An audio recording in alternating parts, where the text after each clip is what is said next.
Welcome to The Critical Path, Greater Vancouver Realtors' professionalism and innovation-focused podcast. I'm your host, Jesse Lalime. Each episode, we sit down with industry leaders to discuss the critical issues affecting our profession and the paths we must take to overcome them.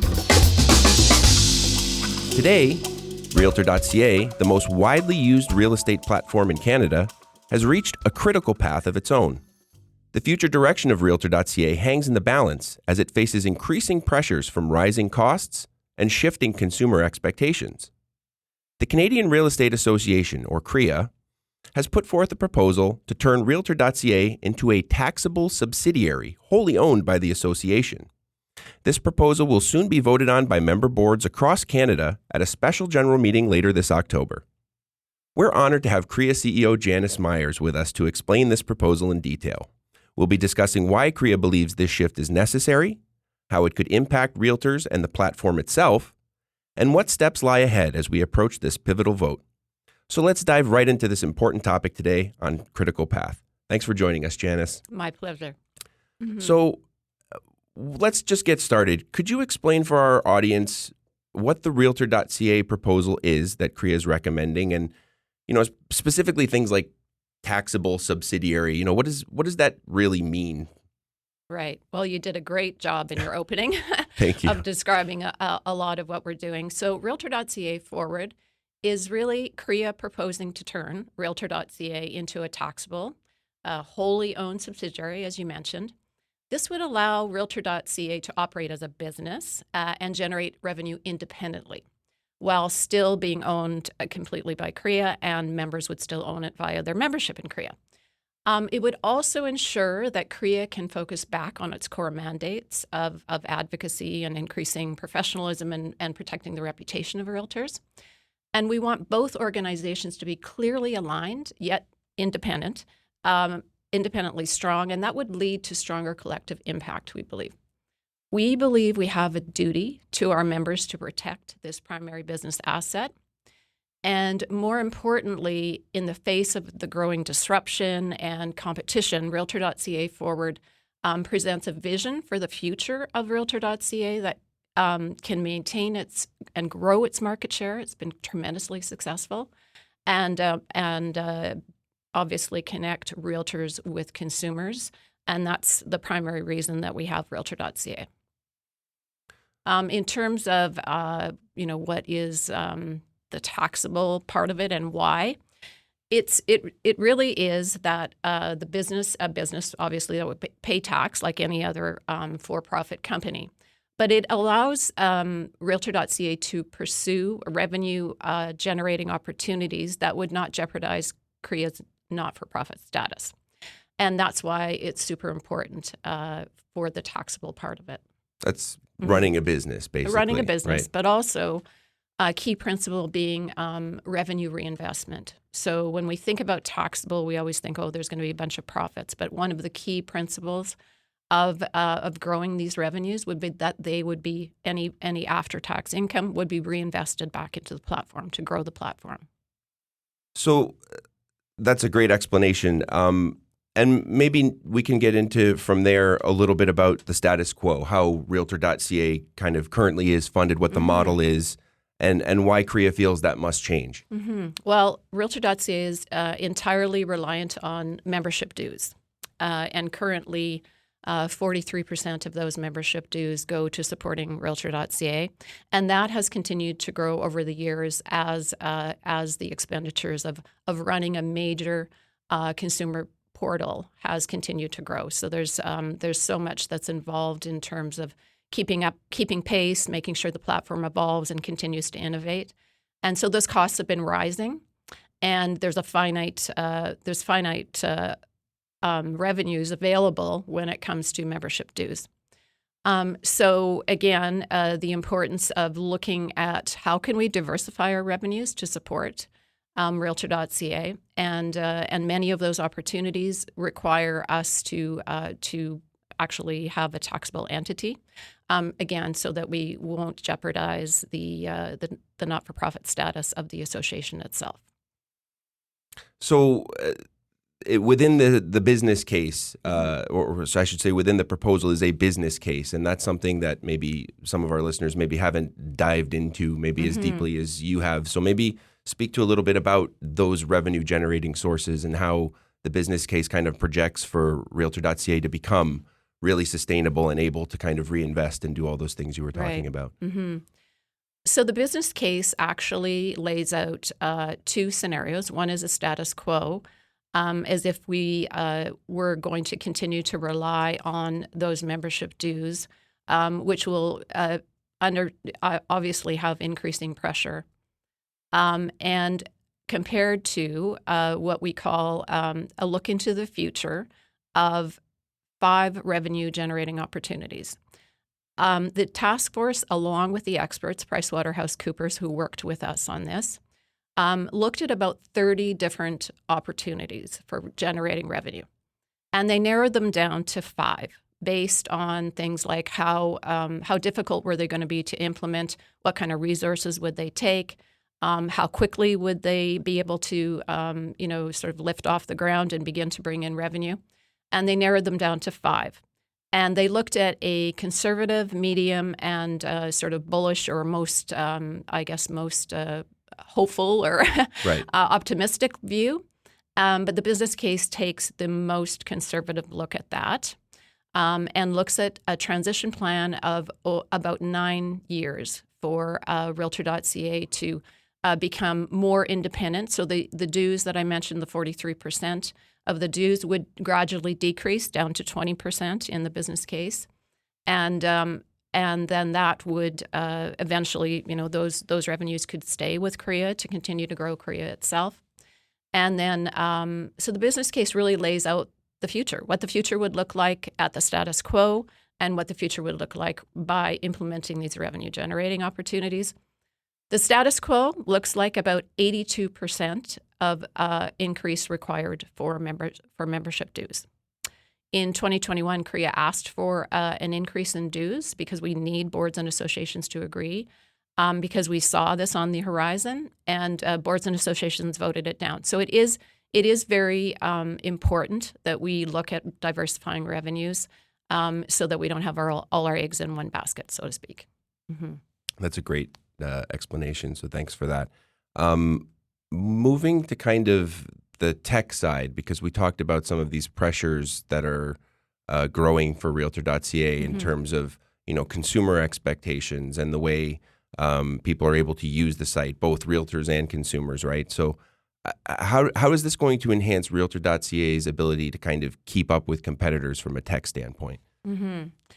Well, you're right. I mean, there's increasing competition, changing consumer expectations. In fact, Realtor.ca is a very trusted brand with, in many months, over 50% market share compared to other portals. We're extremely fortunate in Canada.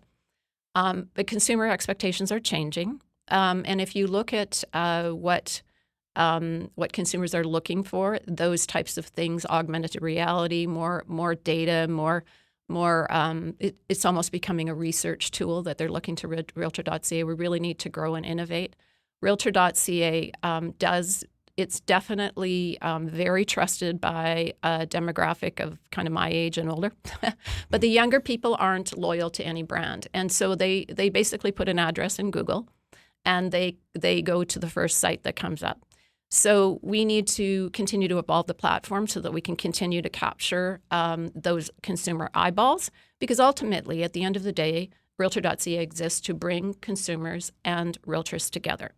And so it has to be a very usable tool. It has to contain lots of information that consumers are looking for so that they stay on the platform and eventually they do their research and then they connect with a realtor. So that's our goal. And so all of those things on the consumer side will definitely help if we can, again, start to make money and reinvest it. And on the realtor side, there's all sorts of things that we can do to improve the leads. And right now, the leads are sort of more like, give me more information. But it's not as great as we would like it to be, that experience.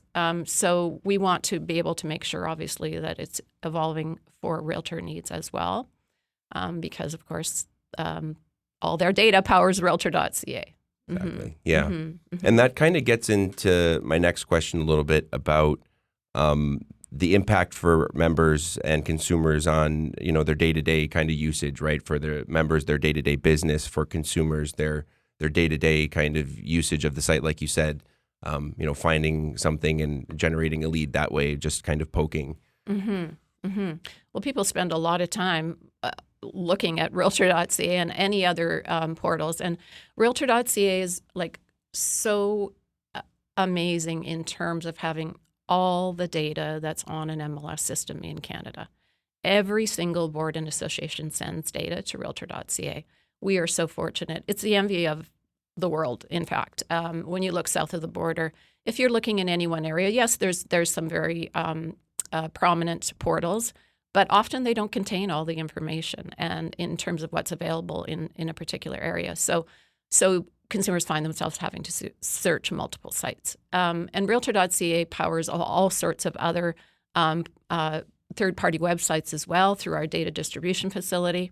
It is really a real mecca for making sure that the information is very accurate and reliable and comprehensive, and it sort of spreads out from there. So it's a super important platform for consumers and realtors, I would say, obviously. Because you mentioned south of the border, I think CREA has been clear about this, but just so our members can hear, because I believe NAR sold their version of REALTOR.com down south, right? So that's not happening here, right? Right. Yeah, that's really an important clarification. I think people think about that right away. But it's also important to note that Realtor.com we were never in the same position, or we're not in the same position as Realtor.com found itself in. Realtors always had to pay to get their listings on that platform. Here, it's within your membership dues that you currently pay, and all boards and associations collaborate and send that data to CREA for display on Realtor.ca. In Realtor.com's case, they found themselves needing outside investment, and eventually, when they did that, they ended up what we call losing control of that. The task force that began to look at this for CREA, that one of the first things that they laid out was that it would be a wholly owned subsidiary of CREA and not having any outside investment of any sort, that it would be these revenue generating streams that we can sort of activate and we'll be able to drive the platform forward. So that's a really important guiding principle, and I'm glad that you pointed it out. So this is all leading up to a vote in October. And how has engagement with members been going? Because this is a project that you've been spending a long time putting together, a proposal that's taken years, right, basically to assemble. So as you engage with members across the country, what has the feedback been like?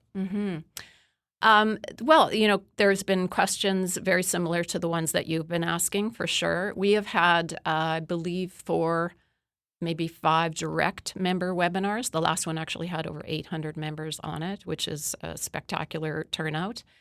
We had a survey in the field to members as well. And what that showed us is that the more that they know about the proposal, the more supportive they are. So if you just ask them point blank and they haven't read anything and they don't know anything about it, they're like, I'm not sure, or I think of Realtor.com and this is not a good idea. But the more that they know, the more their support goes up. And of course, we've been engaging with boards and associations who will vote on behalf of those members. So we've had several webinars. We've also been attending either virtually or in person board meetings to answer direct questions.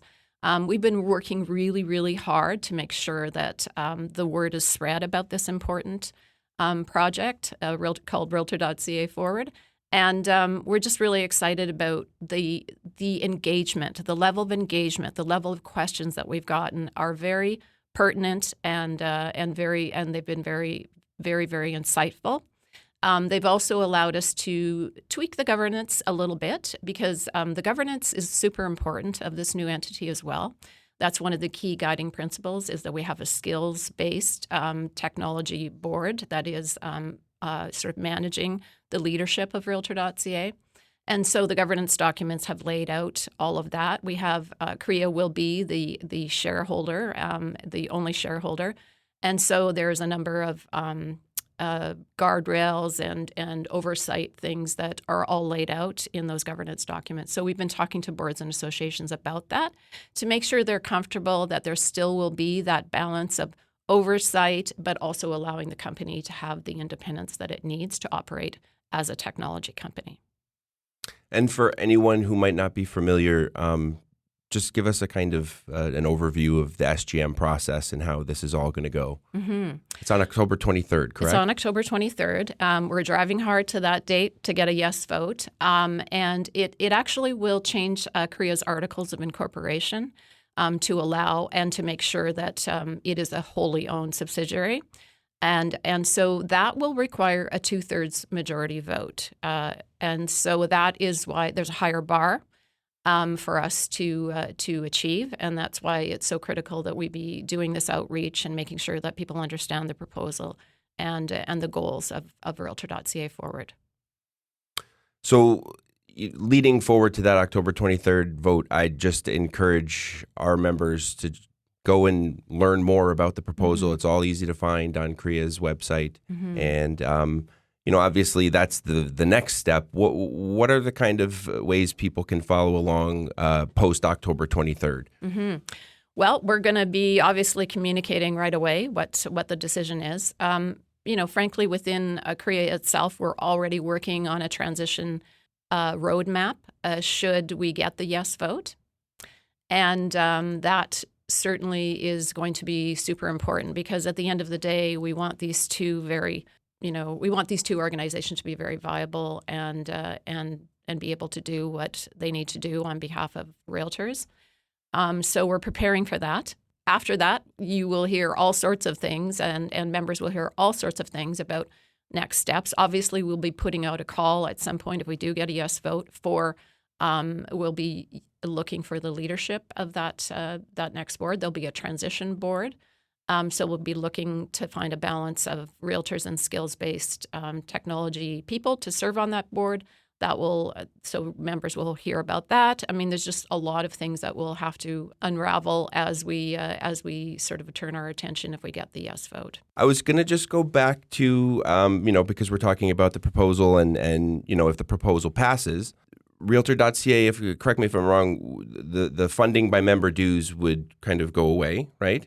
Or just be lessened, right? Yeah, it would be lessened, yes. Yeah. And then so as opposed to directing all those funds to Realtor.ca as you would have to in a status quo proposal, where do you see some of those member dues going instead that they might be able to help out? Yeah, I'm glad you asked that question because as Realtor.ca is growing, it's taken up more and more of the budget of CREA. But CREA was formed first and foremost as an advocacy organization. We work with the federal government on really important housing policy issues, especially given the housing crisis and affordability crisis that we have in this country.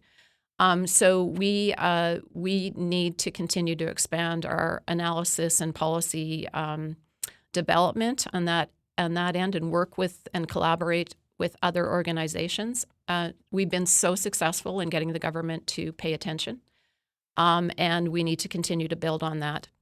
The other piece is, of course, realtor reputation and professionalism. We manage the National Realtor Code, and the brand of realtors is so important that people trust that brand, that it continues to be built and invested in on behalf of all realtors, so that consumers really get that realtors are the heart of every real estate transaction. They have so much advice and important contributions to make when it comes to housing, and they're also very involved in their communities, and we want to continue to highlight the social impact that realtors have. There's all sorts of things that we're excited about CREA refocusing back on when Realtor.ca is moving on its own, so to speak. But it's important to say that the dues will not go down. It's just the proportion of dues that will be going to Realtor.ca will gradually decrease and will go back into, stay with what we call CREA proper. And we will be strategizing on how to best serve realtors within our core mandates of advocacy and realtor reputation. all critical pieces as well. Mm-hmm. Are there any last kind of key messages that you'd like to leave with our members today?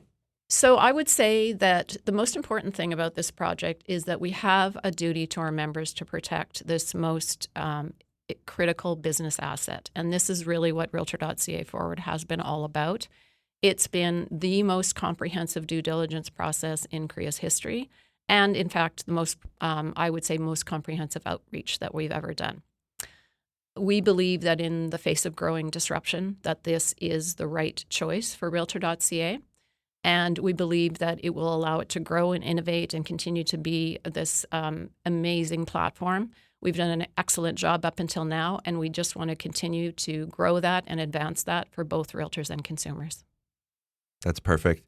Janice, thanks so much for joining us once again today to be with us on the Critical Path.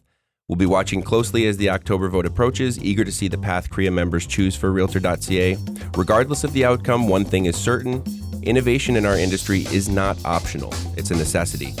The real estate landscape will continue to evolve, and it's up to all of us to ensure we're moving forward in ways that benefit both realtors and consumers alike. Thanks for listening. I'm your host, Jesse Lalime, and I'll see you down the next Critical Path.